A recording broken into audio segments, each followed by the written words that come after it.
Kile kipindi cha nyuma tulikuwa na kitanda kimoja cha kuzalia hapa na maji hayakuwepo, na tena watu walikuwa wajawazito wanakuwa wengi, lakini tulikuwa tunashindwa tuzalie wapi, tufanyeje. Zahanati ya Nansama inahudumia vijiji jirani viwili. Kipindi bado miundombinu haijaboreshwa, wagonjwa wengi walikuwa wanapitiliza wanaenda kituo cha afya Isansa kulingana na miundombinu iliyokuwepo mwanzo. Kipindi kile ukimfungulisha mama tulikuwa tunatupia kondo chooni kulingana na lile nileta kutokuwepo.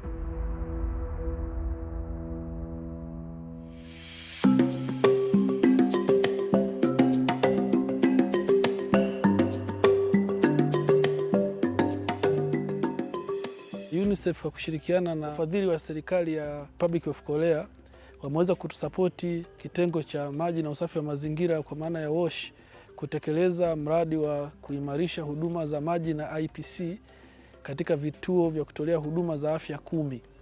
Na katika vituo vyote hivyo tulikuwa tunatekeleza component full package ya WASH kwa maana ya kuwezesha upatikanaji wa maji safi na salama, udhibiti na uteketezaji sahihi wa taka zinazozalishwa maeneo ya hospitali, pamoja na kuzuia maambukizi yanayotokana na huduma za afya kwa maana healthcare acquired infections, na kuhakikisha kwamba mama na mtoto wanakuwa salama wanapokuja kutibiwa na kupata matibabu kwenye maeneo yetu.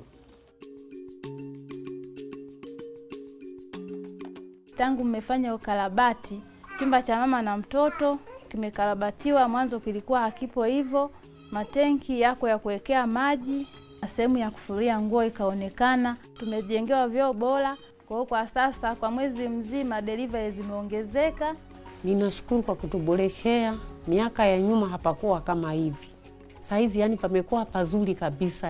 Yani tumefurahi.